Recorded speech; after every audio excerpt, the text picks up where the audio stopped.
Obrigado, Jean. Bom dia a todos, a todas. Estou muito feliz de estar aqui. Eu fiquei muito feliz com o convite, viu? Porque nosso grupo de pesquisa vinha se dedicando a essa temática e, basicamente, acho que todos sabem o quanto a gente vinha trabalhando com o Atom, né? Com essa plataforma de transparência ativa, com esse software livre.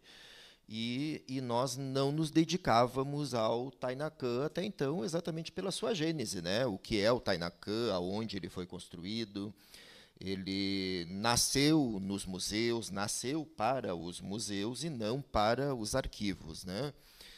E é claro que nós estudávamos os outros, nós fazíamos inúmeras análises, então tinha Atom, Archives Space, Archives Toolkit, etc, etc, etc, todos softwares livres dedicados à transparência ativa arquivística, descrição, etc. E nosso grupo de pesquisa acabou se dedicando muito mais ao Atom, exatamente pela disparada, o quanto ele está longe no nível de atendimento de requisitos arquivísticos em relação aos outros. Então, o nível de maturidade dele. Isso, os nossos estudos, as nossas publicações. Por que a felicidade? Porque agora aparece no nosso horizonte o Tainacan. O Tainacan dispara.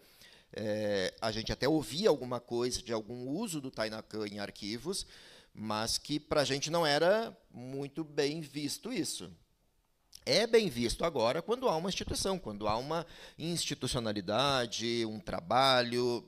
Estamos vendo até um novo Tainacan, talvez, orientado a requisitos, orientado à preservação, orientado à cadeia de custódia, a contemplar esses requisitos. Inclusive, já disparei lá no grupo a ideia da gente fazer um estudo comparado, uma análise comparada entre o que nós tínhamos estudado até agora dessa plataforma que a gente vinha trabalhando, o Atom, com o Tainacan.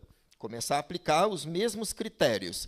E aí foi interessante quando o Alex apresenta, porque o Alex sabe disso, é o que a gente vem trabalhando, é uma das temáticas nossas, porque a gente diz o seguinte, a área tem maturidade de modelos de requisitos na área, no ambiente de gestão de documentos. Nós temos aí 2 modelos de requisitos aqui no Brasil, né? Isso é um destaque. O Brasil é o único país que tem 2 modelos de requisitos na sua administração pública. Tem o EARC Brasil para o executivo e legislativo, e nós temos um outro modelo de requisitos para a gestão de documentos, que é o MOREC Jus para o judiciário. O Alex também citou que nós temos para o ambiente de preservação. Está aí o RDC-ARC, né? Bem atualizado, resolução 51 do CONARC, mas nós não temos para plataformas arquivísticas de transparência ativa. Isso é um vazio.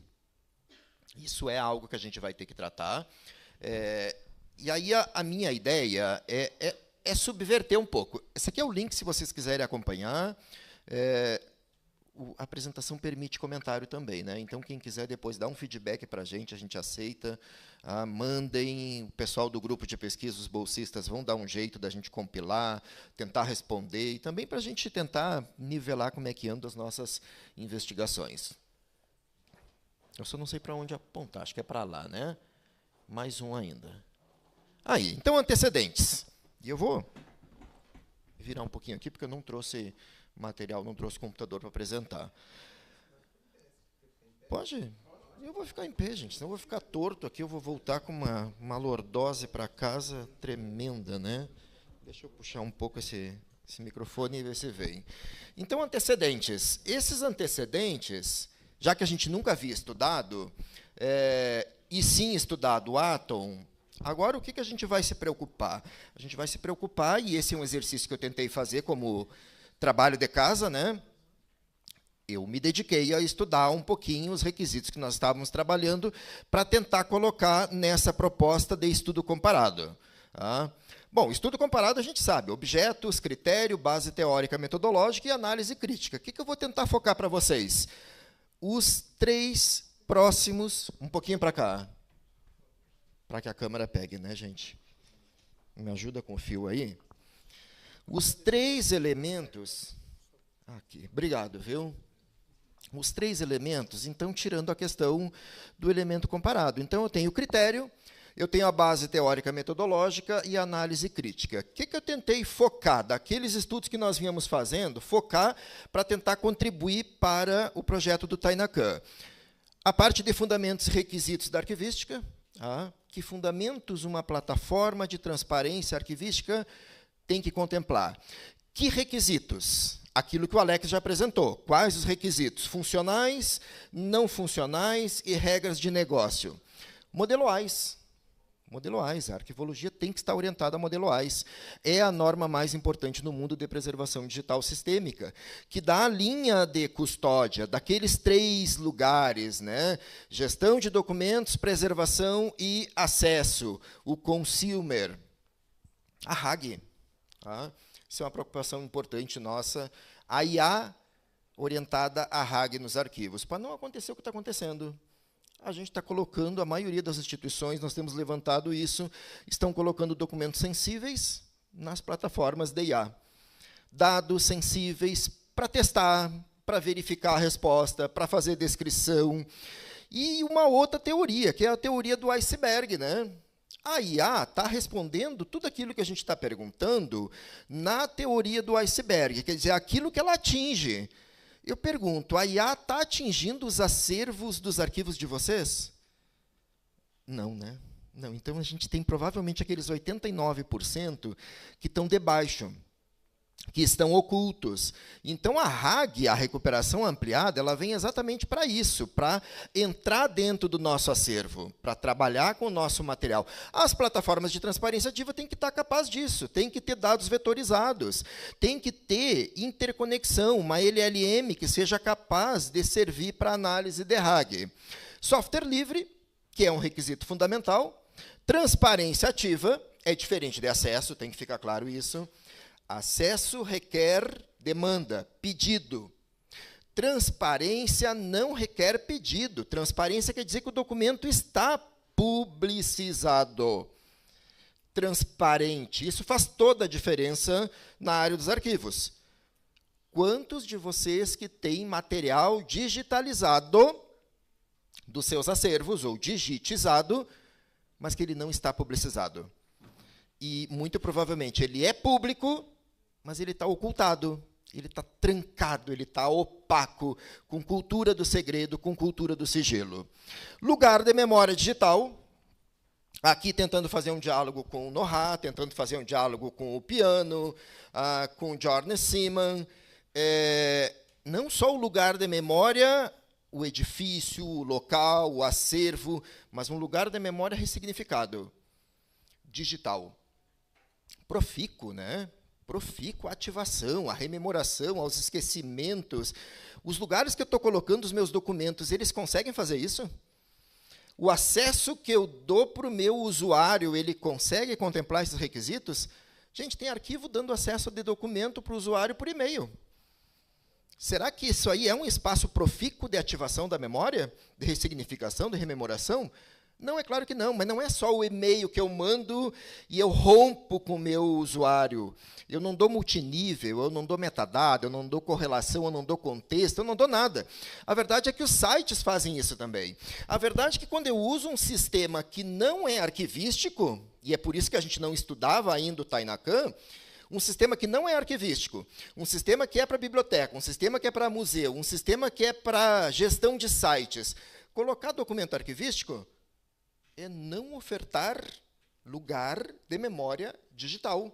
Um lugar que permita ativação, um lugar que seja profícuo, com todos esses requisitos que a gente quer trabalhar. E, por último, o RIC, é claro que já foi bem apresentado anteriormente, que é a tendência que a gente precisa. Não invalida nenhuma das normas, mas dá a questão ampla, contextual, predicação, etc. Então, todos esses elementos eu tentei elencar, e o nosso projeto, o nosso grupo de pesquisa já está dedicado agora a passar a analisar o Tainacan como um candidato à plataforma arquivística de transparência ativa.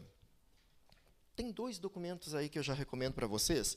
Um deles, esse artigo publicado na Ágora, em 2023, onde a gente ensaiou no grupo de pesquisa exatamente isso, requisitos para plataformas arquivísticas de acesso e difusão. Muito no sentido do que o Alex apresentou. Tá? Quais requisitos? Funcionais e não funcionais. E por que não há ainda um modelo de requisitos? Há um modelo de requisitos no Brasil para gestão de documentos. Há de preservação, não há de plataformas de transparência ativa. Mas vamos subverter, porque o cuidado aqui meu é não chamar de plataforma de descrição. Porque quando eu chamo plataforma de descrição, o foco passa a ser descrever o documento. E isso é um indício de opacidade que vem acontecendo nos arquivos. Instituições e acervos que não dão acesso a esse material, a esse acervo, porque ele ainda não está descrito. E isso pode levar anos, ou décadas, ou mais, não é? Nossa preocupação qual é?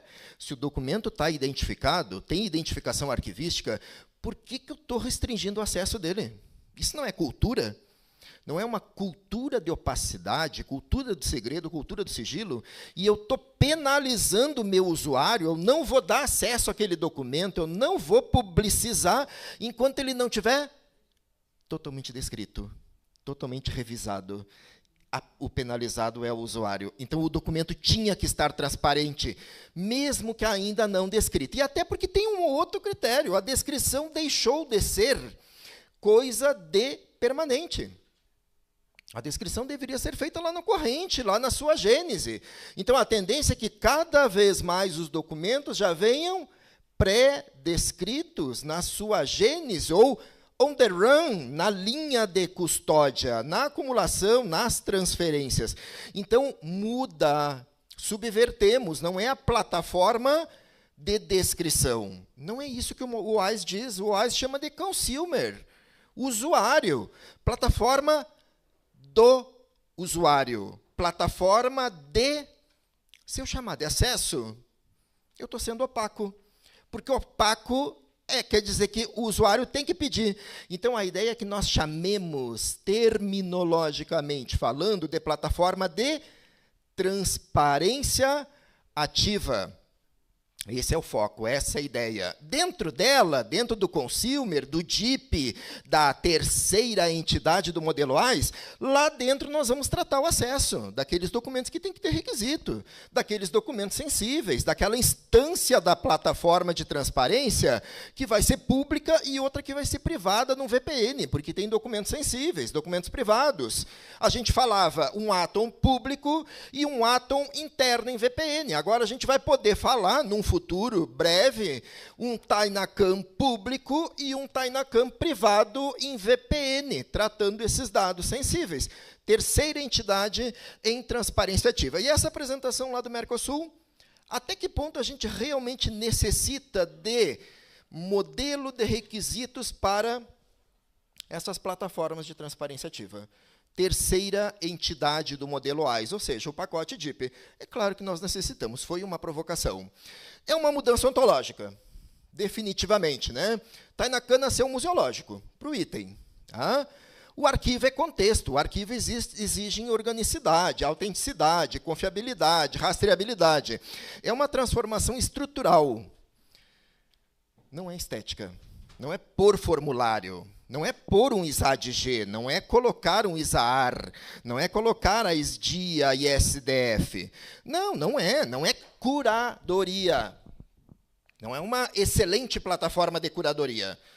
A ideia é que seja uma plataforma de transparência na linha de custódia arquivística. Se não for na linha de custódia arquivística, não estiver conectando os 3 pacotes, CIP, IP, DIP, nunca seria arquivístico, ou nunca será arquivístico. Por isso, a ideia, e que nos despertou e nos chamou muito a atenção, do Tainacam se transformar em arquivístico, orientado a requisitos. Contemplar, por exemplo, como, e aí vem o estudo meu, o estudo nosso é do Atom, quando a gente consegue, inclusive, aplicar a tabela de temporalidade. Com o premise, quando eu digo, quando é que eu libero o acesso daquele documento? Os premise acts, eu consigo definir quando é que eu tiro o acesso, quando é que ele não está disponível. Então, são requisitos funcionais que terão que fazer parte do Tainacam. São 13 itens que eu vou tentar apresentar. OAIS, cadeia de custódia e preservação. O Tainacan tem que operar como consumer. Tem que operar como terceira entidade do modelo OAIS. Tem que atuar como o DIP, né? A plataforma de disseminação. Para ser arquivístico, tem que iniciar pelos eventos premes, temporalidade, TTD, PCD, plano de classificação, tabela de temporalidade, fixidez, cadeia de custódia, um login avançado e o fluxo dos pacotes, do CIP, do IP e do DIP. E é claro que essa conexão vai ter que existir nesta plataforma de transparência ativa, nesse candidato, nesse Tainacan candidato a se tornar arquivístico, Tainacan Arquivos. Então, isso vai ter que acontecer, essa linha de custódia. Ele não vai poder ficar somente lá no consumer. Uma boa plataforma de curadoria, com bom UX, com bons metadados. Não, isso não é arquivístico. Ser arquivístico é muito mais. É contemplar requisitos arquivísticos de autenticidade. RIC, modelo relacional de alto nível, a representação dos agentes, funções e eventos, superações dos limites da ISAD-G, quando a descrição era só multinível, agora a gente tem multicontextual, multiambiental, e aí eu posso predicar em qualquer nível, em qualquer instância. 2 textos nossos que a gente já estudou a aplicação, inclusive um deles em documentos da Universidade Federal de Santa Maria, da UFSM, onde nós analisamos o histórico dos alunos, tá, o diário de classe, aplicando RIC nesse acervo documental. A complexidade não é formulário, definitivamente, isso tem que ficar claro. Não é melhorar e tornar formulário, é colocar requisitos. Necessário, rede de contexto, representar organicidade, fundos, seções, séries ou funções, dossiês e tipos. Eu tenho que contemplar, é claro, deixa eu pegar uma água aqui, gente. Eu tenho que contemplar os princípios, proveniência, eu tenho que contemplar a ordem original, organicidade, unicidade, naturalidade, até a territorialidade. O armazenamento não pode continuar sendo lá naquela nuvem externa, onde nem sequer a autoridade máxima jurídica não tem poder para ordenar exibição de documentos, e onde esses documentos podem estar sendo minerados à revelia. Tem que contemplar fundamentos, documento arquivístico como evidência, origem administrativa, contexto de produção.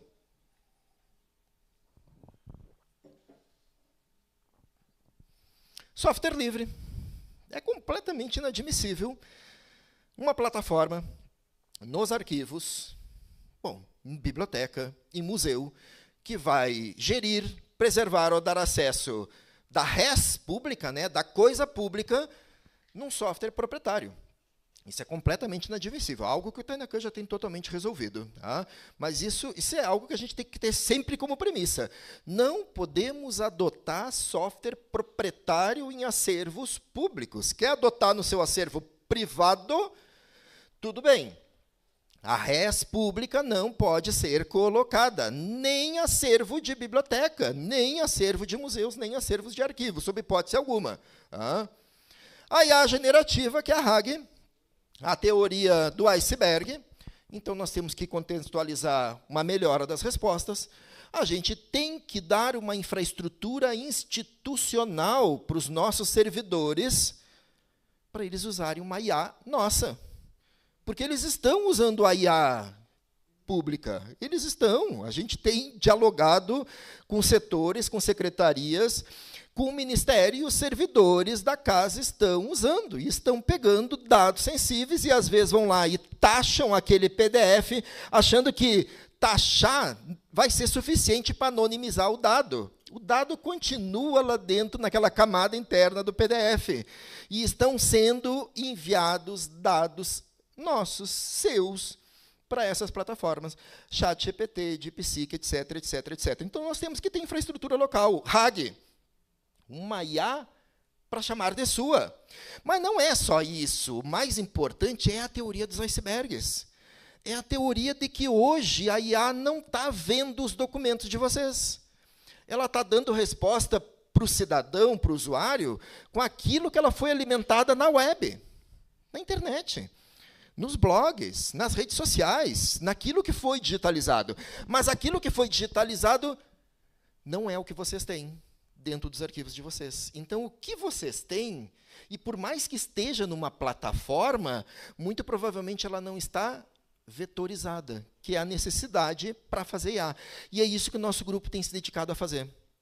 Nós temos utilizado do Atom a questão do harvesting, do IPMH, para coletar dados e fazer. Os resultados são magníficos. Primeiro, que é uma IA nossa, e outra que daí eu começo a discutir ou dialogar com o meu acervo. Então, isso é um requisito para toda e qualquer plataforma que venha a pensar, a tratar os arquivos. Requisitos funcionais, a hierarquia arquivística completa, as relações RIC integradas, as exportações e ingest de acordo com o AI. Então, a gente já pode enxergar lá, e aí eu cuidei, inclusive, para refazer essa apresentação, a gente só usava o Atom lá, ou até usava outras plataformas. Está o Tainacan agora lá, com uma interrogação ainda, porque é claro que vai ter que ser um novo.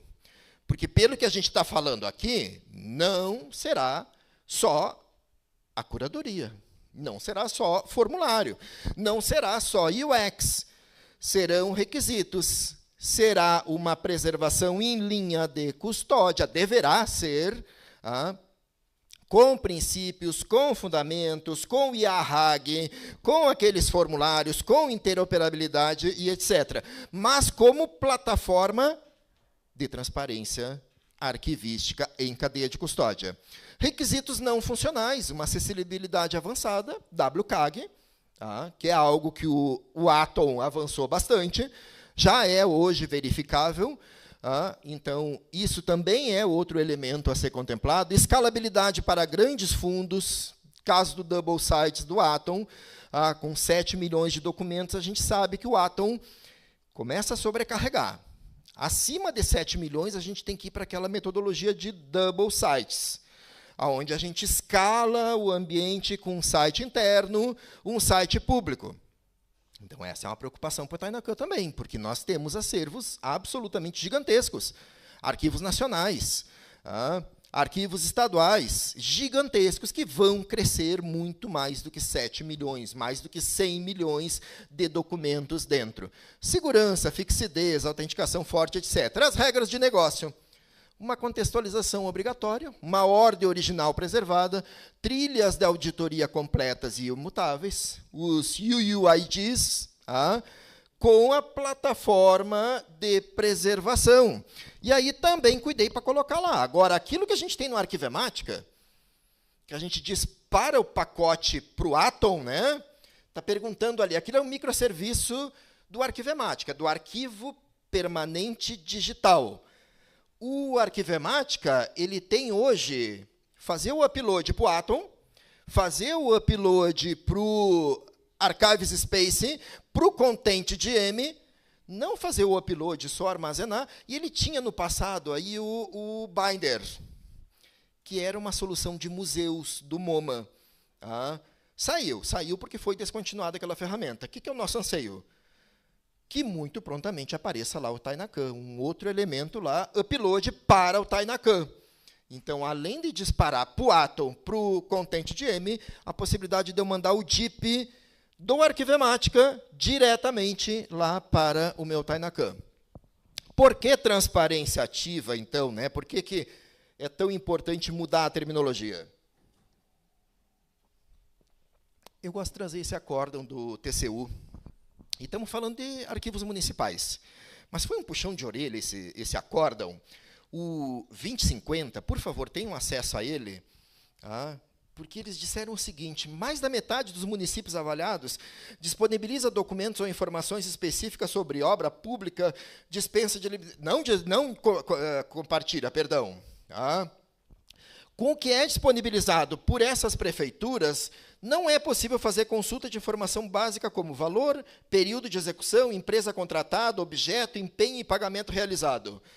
Está muito detalhado isso lá nesse acórdão. O que eles dizem é que as prefeituras requentam informação de eventos e colocam na sua plataforma de transparência, e está tudo ok para aqueles requisitos de transparência. E ganham até prêmios. Nada arquivístico. Gente, um Tainacan pode dar conta disso. Um Atom pode dar conta. E eu digo pode, porque o Atom também não está dando conta hoje. Por quê? Porque os arquivos não estão aplicando, porque os arquivos estão órfãos, porque os arquivos não têm condições de adotar uma plataforma dessas. E precisam, de alguma forma, de algum fomento, de algum financiamento de storages. Algo que a gente conversou hoje no início, que o Instituto está trabalhando com a ideia de ter storages, de oferecer storages, porque é um contributo à memória, um contributo à cidadania. Se não houver um movimento para os arquivos municipais, como dos arquivos estaduais, mesmo que no Brasil haja uma independência, os arquivos estaduais não têm autoridade sobre o arquivo municipal no Brasil. Tem outros países que sim têm, mas no Brasil não. Se a gente não conseguir sensibilizar um arquivo estadual de oferecer cotas de armazenamento para os arquivos municipais em parceria, os arquivos municipais vão continuar opacos, em cultura do segredo, em cultura do sigilo, como é hoje. E quando eu falo municipal, eu estou falando tanto de prefeitura quanto câmaras de vereadores. É terrível. É assustador ver o que vem acontecendo. Vejam, isso se repete para todo e qualquer acervo. Arquivos comunitários, todos e qualquer os arquivos, arquivos estaduais, arquivos nacionais que precisam de plataformas arquivísticas de transparência ativa orientadas a requisitos, orientadas a modelos de requisitos. A abordagem, isso é outra coisa muito importante. Se a abordagem vai ser só de projeto, a gente tem visto muitas iniciativas que morrem em curto prazo. Não há longevidade da política. Tá? Tem que ter um cuidado. A gente viu muito projeto nascer, inclusive de plataformas de transparência ativa. Acabou o financiamento da agência, acabou a equipe, foi transferida, mudou o ministério, fechou o MPDG como fechou naquela gestão. Acabou tudo, acabou o sistema de digitalização que estava feito pelo MPDG em software livre. Acabou o empacotamento feito pelo Ministério do Planejamento, Desenvolvimento e Gestão, porque era um projeto. Então, às vezes, é mais importante nascer direto política, opção 3, ou nascer projeto para política, porque a política é longeva. Porque a política nos dá isso. O projeto tem esse problema e nós nos preocupamos. E as plataformas de transparência ativa sofrem muito em relação ao projeto. A gente consegue convencer prefeito, a gente consegue convencer um presidente de uma Câmara de Vereadores, eles colocam a plataforma online, colocam o Atom, mas não vira política, não se consegue transformar em política, a outra gestão vem e desliga. Vem e coloca uma outra ferramenta que não tem requisitos. Então, essa é a preocupação que nós temos que ter, orientarmos a política. Outra pergunta é, se a abordagem vai ser de plataforma em linha de custódia, entre os 3 ambientes, gestão de documentos, preservação e acesso. Mas eu só vou trabalhar com documentos permanentes. Não é. Isso não é o definidor. Mesmo que eu só vá trabalhar com permanentes, eu tenho que saber que esse permanente, nesse modelo OAIS, eu vou trabalhar com o DIP, mas tem que existir um AIP. O AIP tem que existir. A preservação digital sistêmica tem que gerar pacote AIP. E as plataformas de transparência ativas não geram AIP, porque elas são acessíveis, e é um dos requisitos fundamentais da ISO 14721. Então, ele tem que ter interconexão com o ambiente de preservação, com o ambiente gerador e mantenedor do AIP. Por quê? Porque nós precisamos garantir autenticidade. Então, não basta uma boa plataforma de curadoria. Nós precisamos de uma plataforma em linha de custódia, porque só vou falar da autenticidade, eu nem vou falar de confiabilidade, etc. Mas a autenticidade tem 5 elementos, gente, que têm que ser contemplados. Para dizer que eu tenho documentos autênticos ou documentos autenticados, no caso de digitalização. Eu tenho que contemplar as dependências. Transmissão no tempo, custódia e preservação. Se eu não contemplo esses elementos, eu não tenho documento autêntico. Eu tenho que contemplar a identidade e integridade, que é muito mais tranquilo de contemplar numa plataforma de transparência ativa. Mas custódia, não, custódia é mais complexo. Custódia tem que estar naquela linha de custódia, tem que estar de acordo com o modelo AIS, tem que estar contemplando os 3 pacotes. Linha do tempo, transmissão, quer dizer, todo o andamento no tempo e espaço ele tem que ser controlado. É a cadeia de custódia digital. Então, não basta eu achar que eu coloco na plataforma e está tudo ok, ou que eu coloco no Google Drive, ou que eu coloco num DaySpace, ou que eu coloco numa ferramenta para bibliotecas. Isto não pode. Não garante autenticidade, não garante segurança jurídica. Vamos para as considerações finais. E é claro que eu tentei correr um pouco, porque também que eu posso ouvir vocês, né? Primeiro, convergência do modelo AIS, da cadeia de custódia e da arquivologia. É um tripé fundamental que a gente vai ter que contemplar. Fundamentos e princípios, mais modelos de requisitos para plataformas de transparência ativa. A única coisa que a gente divergiu um pouco na apresentação, eu e o Alex, é que a nossa abordagem é plataforma não de descrição, mas plataforma de transparência ativa, que dentro dela tem o acesso, dentro dela tem a descrição, dentro dela tem todas aquelas políticas, requisitos e etc. Construção colaborativa com software livre. Tainaka como lugar de memória digital. Isso é muito importante. Tá? Oferecer para essa sociedade hoje, para esses nativos digitais, que eles estão órfãos. A gente deixou. Tanto que, há pouco tempo atrás, essa geração estava procurando verificação de veracidade, autenticidade, confiabilidade em redes sociais. Não melhorou muito, não, viu? Eles não vinham procurar nas fontes primárias. Eles iam procurar se aquilo era verdadeiro no Facebook, no Instagram, na outra rede social, etc, etc. Agora, o que mudou? Eles saíram e foram para IA. E aí eles estão tentando checar a veracidade, a autenticidade, misinformação, desinformação e etc., numa IA. Me vem aquele meme do cogumelo, aquele que o cara pergunta para a IA se aquele cogumelo é venenoso ou não, ela diz que não, ele come, morre, bateu as botas, e a IA disse, não tem problema nenhum, nós vamos melhorar e vamos verificar na sua próxima pergunta. É a mesma coisa. É a mesma. Então, nós temos que responder na nossa função social de um ambiente profícuo para checar veracidade, desinformação, misinformação com fontes primárias digitais autênticas. Que é isso que a gente não está oferecendo. A gente está, parece que, muito em si mesmado, né? A gente digitaliza. Quantos de vocês que já digitalizaram uma massa gigantesca de acervo, mas que essa digitalização está interna, não está pública? Quantos de vocês que ainda estão descrevendo documentos e não publicaram? Documento público não publicizado. Está contra a Lei 12.527. Se o documento é público, tem que estar publicizado. Não fere privacidade, não está classificado em grau de sigilo. E é público, gente, por que ele não está público? E nós continuamos mantendo ele oculto, opaco, em cultura do segredo, cultura do sigilo. É cultura. E a gente sabe que cultura é uma coisa difícil de mover, é algo que a gente tem que tratar, é um diálogo, é um discurso que a gente vai ter que melhorar em prol da transparência ativa. Eu gosto muito do que o Simon diz. Tá?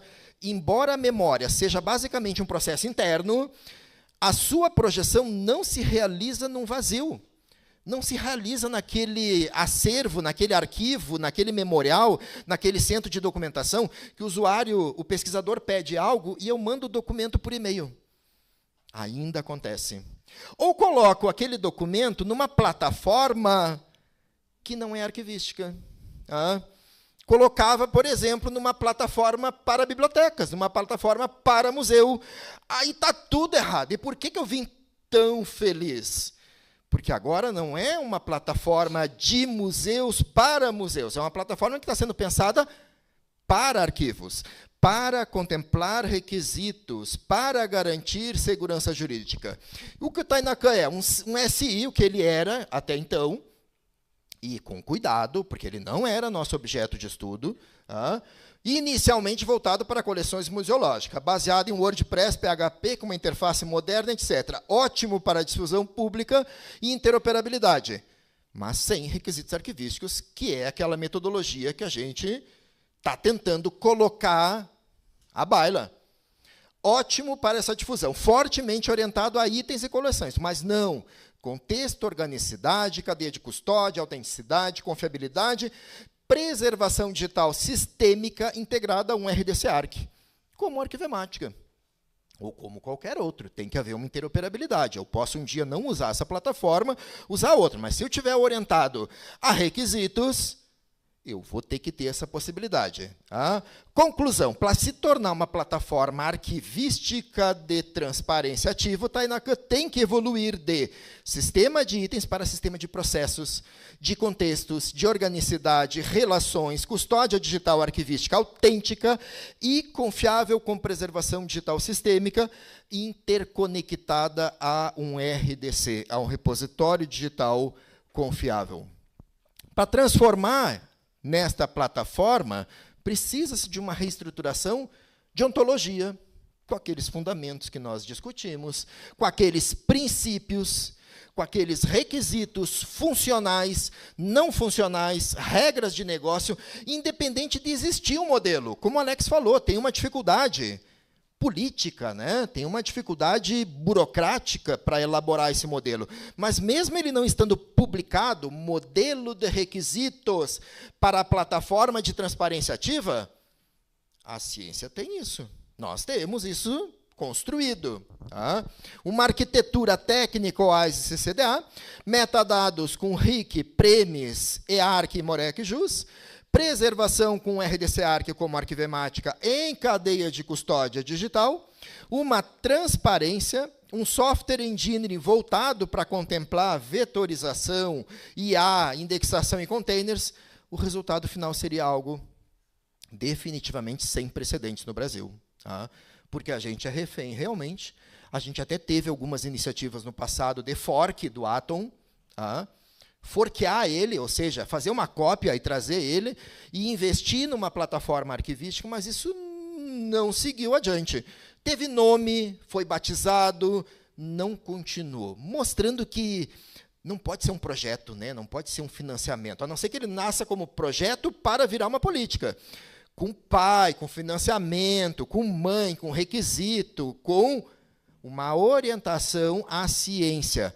Um sistema de transparência ativa que não apenas exiba documentos, com a melhor UX possível, não importa isso, mas que exiba documentos ou representantes digitais, autênticos ou autenticados, contextualizados, preservados e auditáveis, em cadeia de custódia, porque nós temos que garantir a autenticidade, porque nós temos que nos defender das tentativas de invasão, de adulteração, de falsificação, de desinformação, de misinformação que estão acontecendo sistematicamente, todos os dias quase. Garantindo segurança jurídica, instrumento democrático, justiça social, transparência e construindo ao coletivo da cidadania. Lugar de memória digital passíveis de uma patrimonialização. Obrigado, gente. À disposição.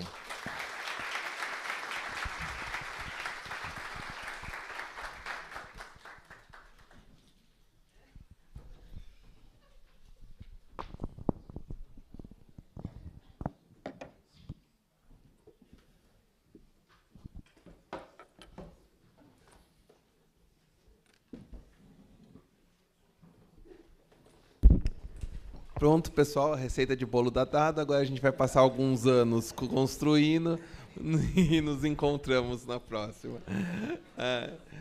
Muito obrigado, Daniel. Muito obrigado, Alex. Eu tô com vontade de dar um spoiler aqui, mas, enfim, deixar o spoiler para a mesa da tarde, né? Mas uma das coisas, Daniel, é que realmente sempre foi pensado de ser um outro... Não é um outro Tainacan, né? É um outro sistema, é um outro. Então vai existir o Tainacan, vamos dizer assim, entre aspas, museus, e vai existir o Tainacan arquivos, e aí depois eles vão fazer o Tainacan biblioteca, depois eles vão fazer o Tainacan, e aí vai indo. Essa é a... E aí a gente vai construindo. E eu vou abrir agora, então, para comentários e perguntas. Pedro, Pedro vai colaborar ali. E a gente faz blocos de 3 perguntas, respostas, e seguindo. O microfone aqui.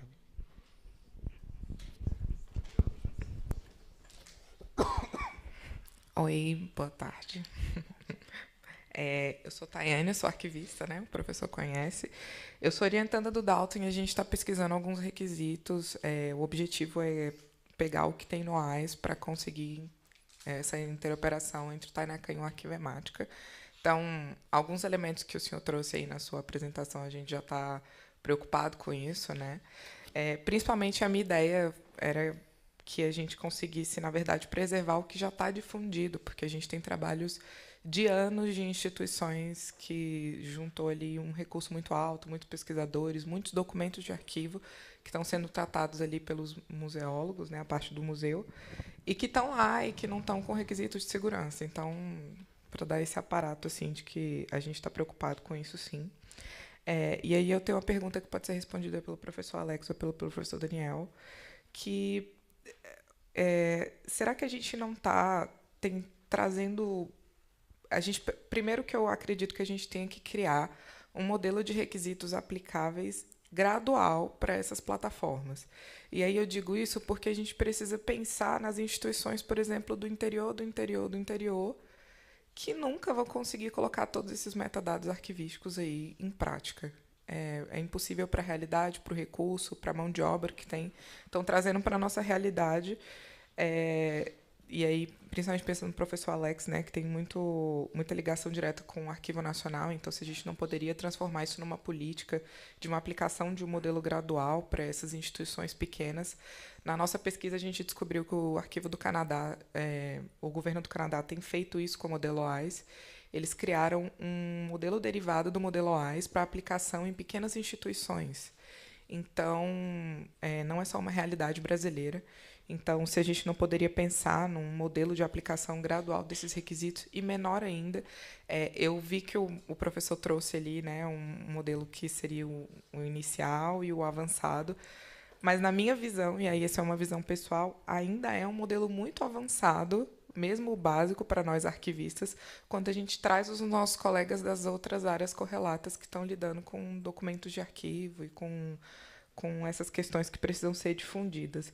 Então, talvez fosse uma questão aí da gente juntos discutir, junto com essas outras áreas, algo mais mínimo ainda do que o que a gente acha que é mínimo. Então, fica aí esse questionamento, eu queria ouvir a opinião de vocês, né? E... eu acho que é isso, assim, eu tenho muitas questões para colocar, porque isso é um universo muito complexo, né, que a gente está tentando aí ajudar essas instituições a trazer um pouco de arquivologia para essas áreas que estão tratando desses documentos sem muita estrutura. Também tem outra questão que o professor Alex trouxe, que eu queria tirar uma dúvida, que você mencionou sobre controle de acesso, mas mesmo para plataformas de difusão, teria esse controle de acesso, não seria um controle aberto? Por que a gente teria que fazer esse controle de acesso? Eu queria entender um pouco melhor sobre isso. É isso. Alguém mais, pessoal? E depois a gente encerra aqui, depois a gente faz outra rodada. Olá, eu sou o Kleberson, do Museu de Arqueologia aqui da USP, né? Queria agradecer e parabenizar pela qualidade das apresentações. Acho que vou fazer uma pergunta mais direcionada para o Alex e uma para o Daniel, mas acho que envolvendo mais pessoas aqui também, aproveitar que a gente está nesse encontro aqui bem rico, bem interessante, né? Para o Alex, se ele achar que é razoável responder, se não, tudo bem, a gente conversa depois. Os nomes das IAs, principalmente aquela que é racista, para uma denúncia, mas a outra que também pareceu bem interessante por ser um pouco mais completa, mais responsável também, digamos assim, né? E acho que aproveitando esse cenário que o Alex já nos permitiu fazer encomendas aqui, por exemplo, e também as colocações do Daniel, ontem o Thiago comentou, que acho que o Marcos, né, que está aqui na minha frente, fez uma articulação entre Tainacan e Arquivemática, se eu não estiver enganado, o que me parece que seria muito promissor no sentido de dar conta de fazer não só esse acesso de acervos, mas também um compromisso com preservação digital, né? Se eu entendi bem. E então, como parte do meu trabalho no Museu de Arqueologia, né, a gente está tentando abrir agora uma linha de frente com o Tainacan. No momento a gente usa oficialmente o Sofia. Tem uma discussão sobre a viabilidade de a gente migrar isso para um Tainacan. No momento a gente já está conseguindo ir nessa direção, mas ainda em projeto piloto. Mas a minha pergunta / provocação é, aproveitando a presença de todos vocês, da Alton, inclusive, se a gente caminha nessa direção de fazer digitalização já compromissado com preservação, associando Tainacan e Arquivemática, eventualmente, seria o melhor caminho, ou se, dadas essas encomendas de hoje aqui, a gente espera mais um pouquinho e aí o Tainacan daria conta de fazer isso sozinho. Uma pergunta e provocação, mas enfim. É isso, obrigado e parabéns aí pelas apresentações. O cara já soltou o spoiler do Arquivemática, que eu não queria soltar. Né? Boa tarde, gente. Sou o Carlos Aman, do Arquivo do Estado. Eu queria que vocês pudessem refletir sobre uma situação, né? Minha formação é de TI. Então, quando a gente desenvolve um sistema de informação, é para resolver um problema prático e evoluímos ele no sentido de otimizar a forma como resolvemos aquele problema prático. A minha preocupação é quando eu pego um sistema com uma aplicação específica, e aí tomamos como exemplo o Atom enquanto um descritor, né? E eu começo a colocar outros requisitos que não são aqueles pelos quais o sistema foi desenvolvido. Então, eu começo, por exemplo, voltando ao Tainacan, né? Administração de coleções, exposições, aí coloco requisitos arquivísticos, aí eu entro na discussão arquivísticas, aí eu coloco requisitos de um outro sistema, como o SECAM, por exemplo, para fazer link de Open Data, aí eu saio daquilo que é o documento, a informação no suporte para dados, ele acaba virando um sistemão, um Megazord que faz tudo, né? E aí, num futuro próximo, quando a gente pensa, vou migrar uma parte de inscrição, como eu faço, se eu tenho um sistema como um RP da vida. Então, eu queria ouvir um pouco de uma reflexão disso, se realmente esse é o caminho, nós pegarmos um sistema A, B ou C e fazê-lo dele um Megazord, ou se é um outro caminho, nós fazemos sistemas menores que resolvam situações práticas menores, que seja acoplável, né? Mais fácil de fazer uma transição, porque é óbvio, a gente não está falando de preservação digital, a obsolescência ela vai direto no sistema. O Tainacan vai ser obsoleto daqui a pouco, bem como a Arquivemática e o Atom.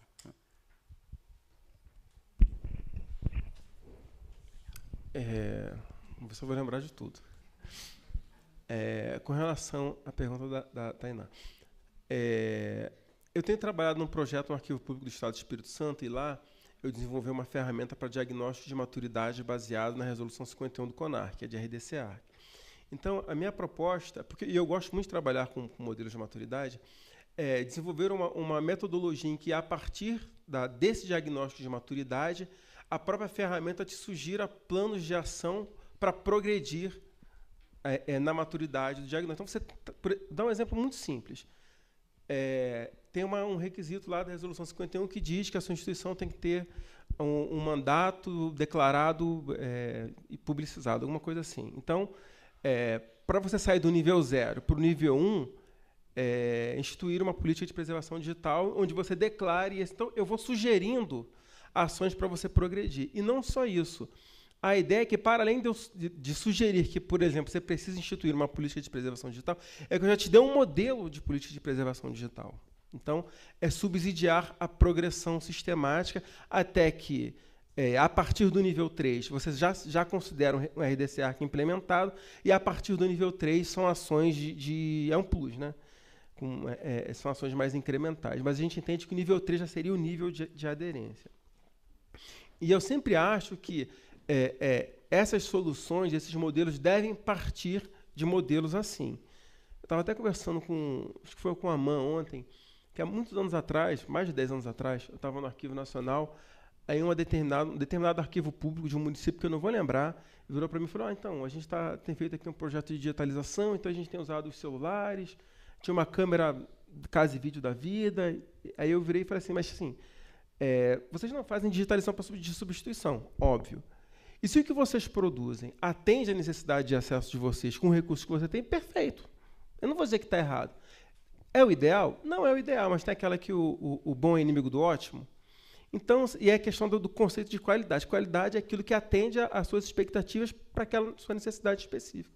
Eu falei para ela, ó, se atende à sua necessidade, se você não faz a eliminação desses documentos, se você mantém políticas e procedimentos destinados à manutenção do seu original, ok. Então, a questão do Tayanakan, eu também vejo nesse sentido. Pode não ser o ideal, mas se atende às expectativas da instituição, daquilo que ela precisa, ok.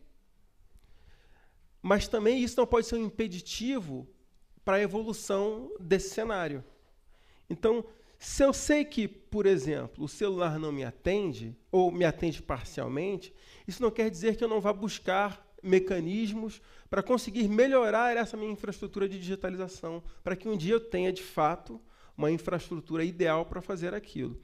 Mas eu concordo contigo, e tanto que a minha proposta de recomendação é que ela seja a partir de nível. Então, tem um nível muito básico.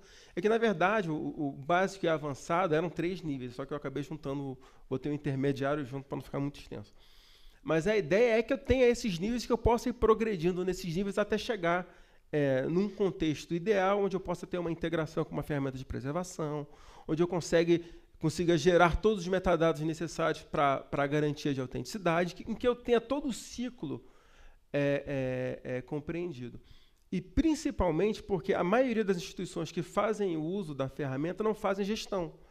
Você tem muitos contextos de arquivos de movimentos sociais e arquivos comunitários que eles acumulam documentos de diversas proveniências. Então, por exemplo, tem uma associação de moradores e eles acumulam documentos doados dos moradores que contam a história do território. Então, o crescimento da comunidade, a festa junina na pracinha, enfim. E não são documentos que passam por um processo de gestão de documento, não tem plano de classificação, não. São documentos acumulados por pessoas que contam a história do território. Então, existem determinados contextos em que a aplicação da plataforma de acesso ela se dá unicamente para dar acesso a esses documentos. Ela não tem preocupações mais institucionais, seja na esfera pública ou privada, como o Daniel bem comentou, de ter uma gestão robusta, de ter documentos classificados, de ter a garantia de toda a cadeia, de todo o ciclo. Então, eu acho que são cenários diferentes. E cenários diferentes exigem respostas diferentes. Então, eu concordo com você e eu acho que a solução ela deve ser progressiva. Com relação ao que o nosso camarada perguntou, se é que eu vou lembrar. Eu acho que é um caminho natural a integração entre plataformas de acesso e plataformas de preservação. Seja da plataforma de preservação para a plataforma de acesso, que seria o fluxo natural, ou para aquelas instituições que já têm uma plataforma de acesso instalada, que os objetos digitais já estão lá, que os metadados já estão lá, que elas possam fazer a via contrária, que é exportar, que é tirar esses documentos, ou replicar esses documentos que estão disponíveis nessas plataformas em sistemas de preservação e garantir a preservação deles lá. Então, eu não vejo problema nesse fluxo. É evidente que o fluxo ideal seria eu preservar e disponibilizar o acesso, mas, se não é possível, que seja feito possível, que ao menos algum tipo de preservação você consegue fazer. Não sei se eu respondi tudo, ou se eu, enfim, deixei algo de... Tá, não, posso falar.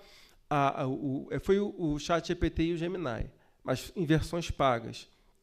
O ChatGPT, ele tende a ser mais objetivo, mais sintético, mas tem um viés mais preocupante.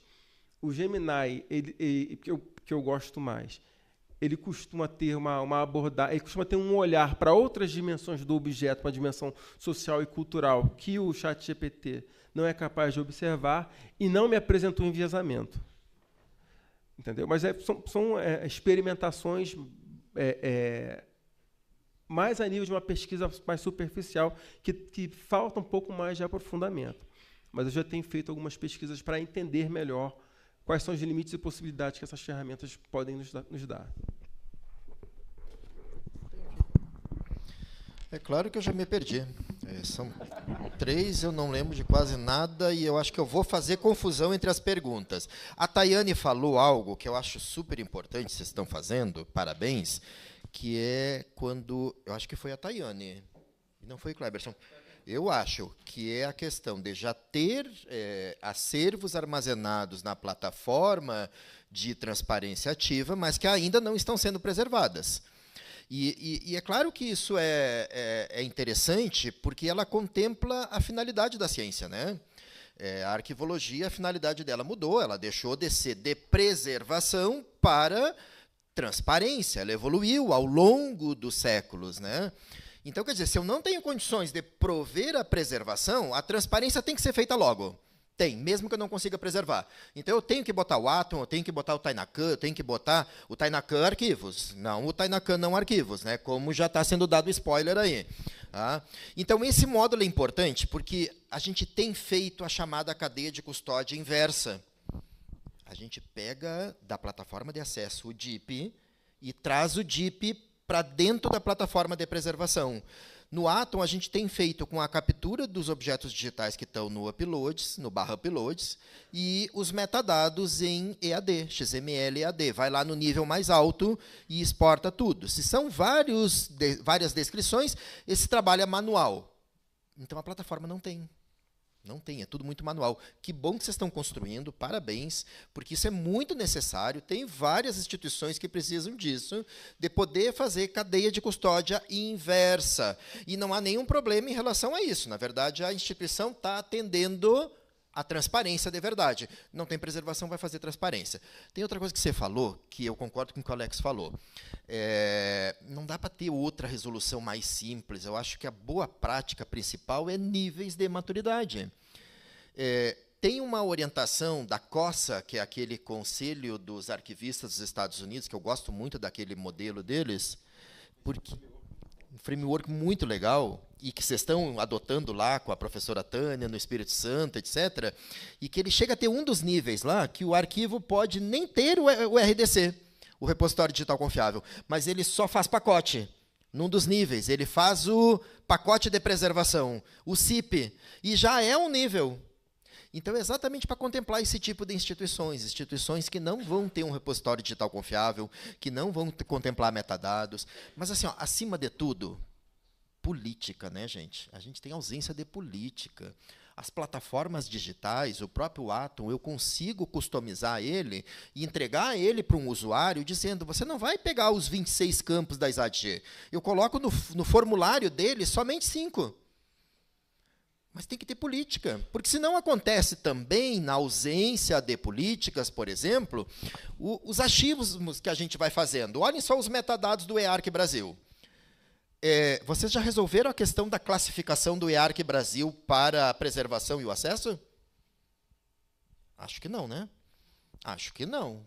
Os metadados que estão no EARC ou no MorecJus, para empacotar um CIP, chegar no IP do Arquivematic e virar um DIP no Atom.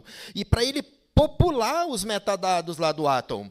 Hoje é um achismo. Nós temos feito isso, um crosswalk, uma tabela de equivalência. Então, a gente vai lá e pega o metadado tal e põe dentro do âmbito de conteúdo da ISADG.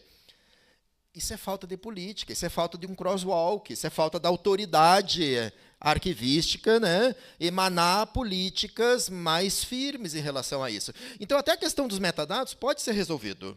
É uma boa, mas parabéns pelo movimento. Tem uma coisa que você falou da questão da ferramenta, dela se transformar num megazord, cada vez mais, e eu vou adicionando, e agora eu vou ter que tratar dados em documentos arquivísticos, sim, e eu vou ter que adicionar camada, e eu vou ter que vetorizar.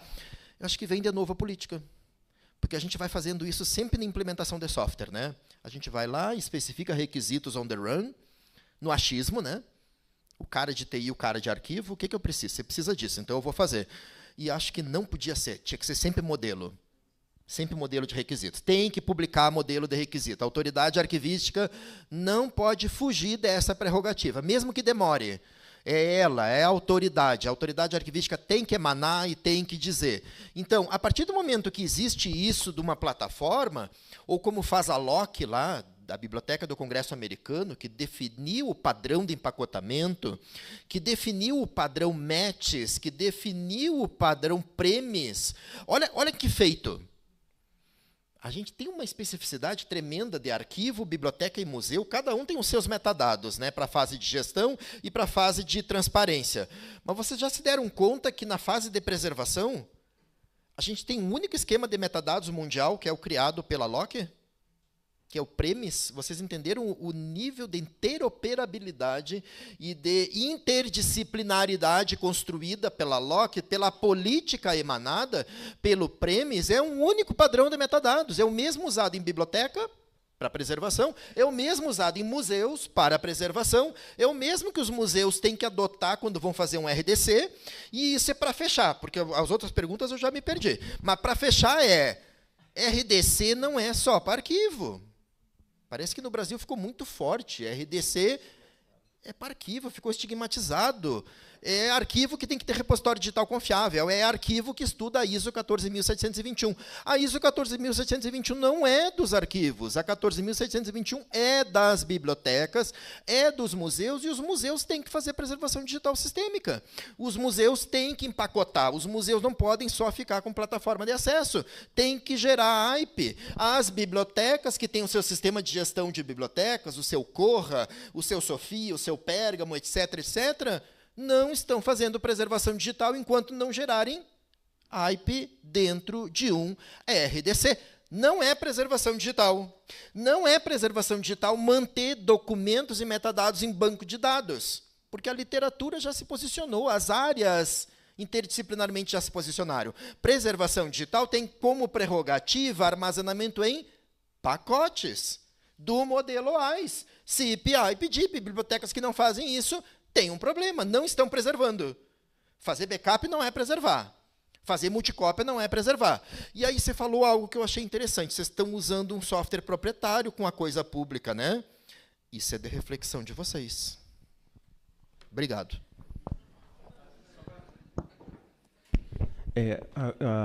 A Tayane perguntou uma outra coisa sobre por que alguns documentos podem ser acessados e outros não. Então, vou te dar um exemplo, como a gente tem lá no Arquivo Nacional. A gente tem um acervo do SNI e a gente tem, por exemplo, fotografia de cadáver, fotografia das pessoas que chegaram nas delegacias, nos DEOPs, as pessoas eram postas peladas na parede, tirar foto da pessoa pelada. Então, tem algumas coisas que você pode dar acesso à descrição, mas não necessariamente ao objeto.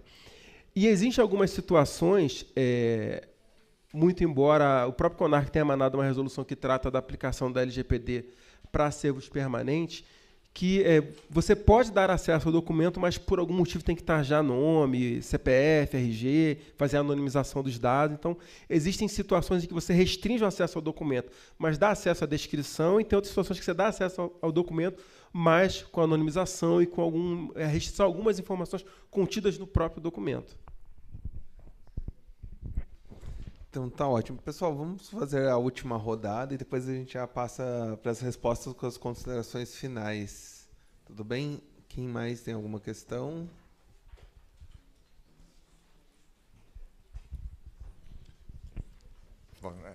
Bom dia. Sobre a IA que você utilizou, você usou ela como sendo um funcionário, você criou a IA e ensinou ela, ou você simplesmente fez o prompt para falar, descreva, foi só o prompt? E o Tainacan prevê que vai ser utilizado uma API para N8N e buscar as informações para fazer a inserção à população dos dados diretamente? Eu acho que essa pergunta é para a mesa da tarde.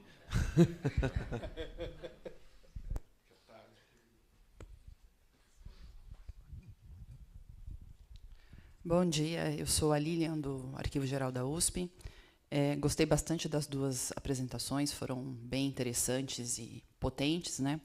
Gostei da ideia do Daniel Flores de a gente ter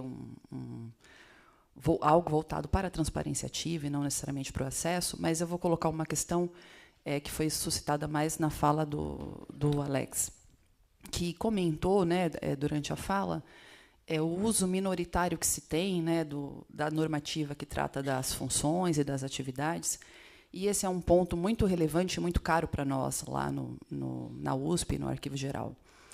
E eu entendo, inclusive, que é justamente porque as funções e as atividades não aparecem com a evidência, né, que elas deveriam ter, que a gente acaba fazendo descrições que se voltam para o conteúdo, e aí se corre mais o risco de ter subjetividades, e se corre mais o risco de aparecer visões preconceituosas e desse tipo. Então, enquanto a gente não colocar o império da classificação, das funções e das atividades, continuaremos correndo o risco de aparecer descrições cada vez mais subjetivas e que, portanto, mais tendentes a incorrer em todos esses problemas. Quero dizer com isso, de outro modo, que enquanto a gente não fizer a defesa dos próprios princípios arquivísticos que se voltam para a ideia da função e da classificação, a gente vai ficar reparando esses erros, né? Então, a gente vai ter ações reparadoras, né, para que deixem de acontecer coisas que já aconteceram, porque, na verdade, as pessoas não estão aí voltadas aos princípios arquivísticos. E aí, mais especificamente, porque, como eu digo, é uma defesa desse ponto, até você colocou, Alex, na sua apresentação, a questão da navegação, né? E como a ideia aqui é a gente propor melhorias ao Tainacam para que ele responda às demandas arquivísticas, né? Fora tudo aquilo que vocês dois colocaram, eu gostaria de reforçar esse ponto, né? Que a navegação também privilegie a questão das funções e das atividades, porque é isso que a gente não encontra nos outros sistemas, e porque isso é um princípio basilar da área de arquivos, né? Então, mais um comentário, uma colocação nesse sentido. Para continuar na mesma instituição, né? Não, o meu mantra, felizmente ou infelizmente, assim, é um pouco novamente essa concorrência que a gente tem, que a gente está falando muito numa plataforma de transparência ativa. Vou adotar, professor, a terminologia, enquanto a gente tem essa questão de documentos em papel que estão preservados e tudo mais, que muitas vezes uma boa descrição, uma boa documentação desse acervo já traz um acesso, pelo menos assim, a saber o que existe, saber onde acessar esses materiais, enquanto nós temos, sim, gente, o desafio do nato digital, tá? Que assim, temos demandas de programação para isso, temos demandas de políticas, demandas de infraestrutura de repositório. Tá? Então, eu gostaria que vocês comentassem um pouco isso, porque quando o professor falou, né, o Daniel, da questão de a gente pensar nos pacotes, pensar na descrição já na origem, né, a gente aqui não falou de CIGAD, por exemplo, né, que também é o quê? O CIGAD é justamente isso. A gente está falando da cadeia de custódia, a gente está falando da preservação, a gente está falando, mas, essencialmente, com essa urgência dos natos digitais, né, porque o nato digital ele já tem, né? Assim, já tem os requisitos para acesso, você consegue já incorporar os metadados, já tem o formato de saída, né? E a gente às vezes fala muito de arquivo de representantes digitais, novamente, né? E em que ponto a gente consegue equacionar essas duas questões são urgentes? Acho que a questão do acesso para a memória, né, da divulgação de acervos, essa questão dos acervos comunitários, né, de dar acesso a isso, provocar, né, esse interesse pela memória é muito importante, mas estamos aí diante de duas urgências. Eu queria que vocês comentassem um pouco isso. Bom, sobre o comentário da nossa amiga da USP, eu concordo. A navegação hierárquica multinível, a partir das funções, eu acho importante. Por isso que é importante que a própria plataforma tenha o código de classificação espelhado, obviamente, no quadro de arranjo, para que a pessoa consiga navegar entre funções e atividades. Tem um exemplo que é bem interessante, que a Dilma sempre dá, que ela fala o seguinte: então, num determinado momento da história, a iluminação pública no Rio de Janeiro era de responsabilidade da Polícia Militar. Aí ela fala, se a pessoa não souber dessa história, a pessoa vai procurar sobre iluminação pública em todos os outros lugares. Ela não vai se lembrar, não vai saber que ela deve procurar sobre esse tema, sobre essa função e atividade em uma outra instituição e não aquela que, a princípio, parecia detentora dessa função. Então, entender funções e atividades, ter planos de classificação é fundamental.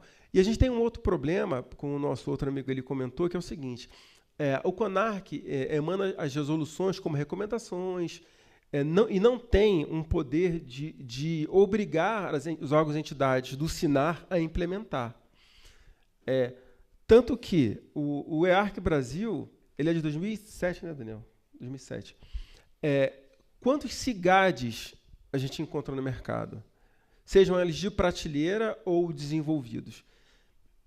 A gente tem o EDOX, que foi a DataPrev, a gente tem o EDOX no Espírito Santo, a gente tem o CIGADOC do pessoal do TRF, tem o pessoal da Unicamp, Santa Maria, mas, sei lá, cabe em uma mão, você conta. Solução de mercado, eu não conheço. Tem o Alfresco, mas o Alfresco é mais orientado para o Dodge 5015, mas ainda assim não é ARC. Mas tirando... E tinha o da DataPrev, que era uma solução de prateleira, mas que foi descontinuado, né, mano? Que foi descontinuado. Então, quer dizer, mesmo que a instituição queira fazer, ela vai encontrar uma série de empecilhos para fazer. A gente tem aí uma luz no fim do túnel, que é o projeto do Arquivo Nacional com a DataPrev, que se todos os orixás, santos e deuses ajudarem, vai acontecer. A gente vai ter uma ferramenta, um CIGAD aderente ao EAR, que seja público, que seja aberto, que as instituições vão poder lá baixar, enfim, e utilizar. E sem essa ferramenta, eu acho pouco provável que as coisas aconteçam. Com relação à preservação digital, a coisa está um pouco melhor encaminhada, porque a gente tem o Arquivemática.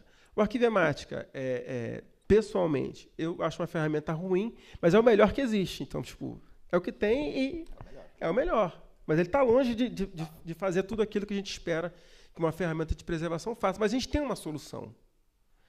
A gente tem uma documentação aí que permite que as instituições, com algum conhecimento, consigam instalar e começar a usar, nem que seja para preservar o básico, né?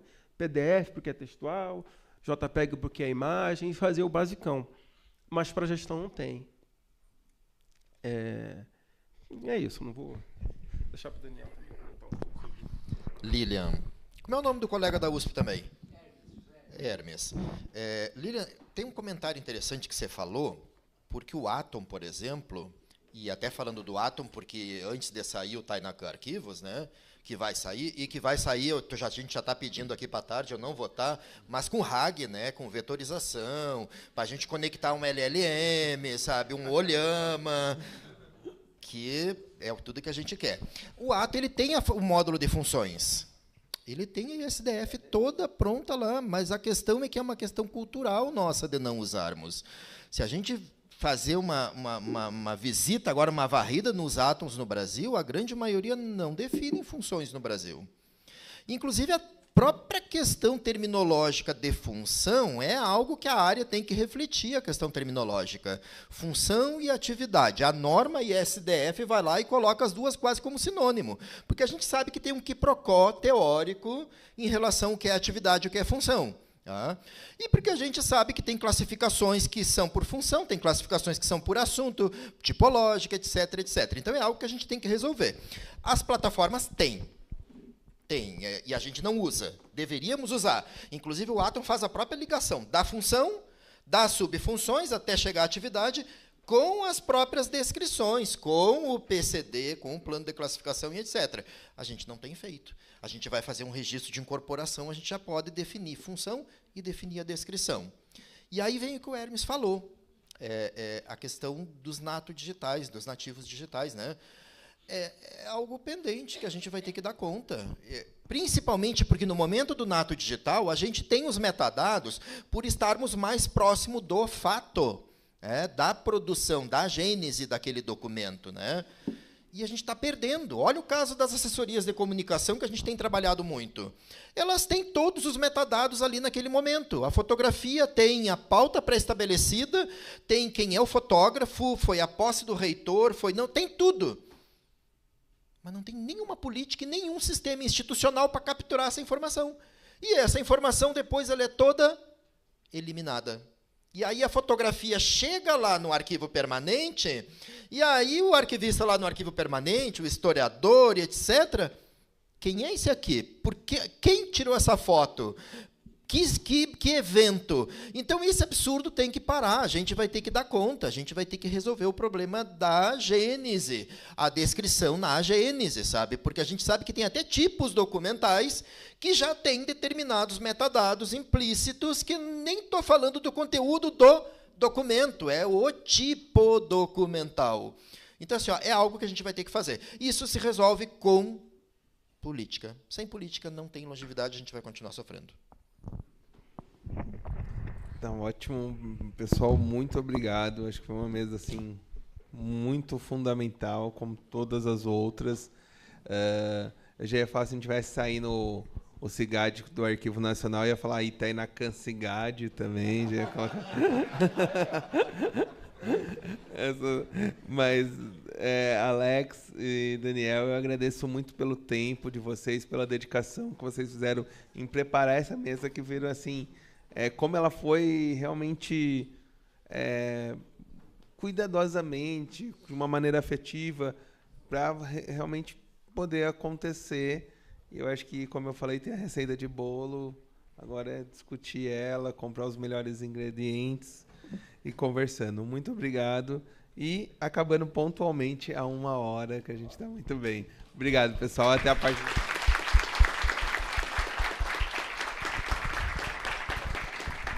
Retornamos às 14h30.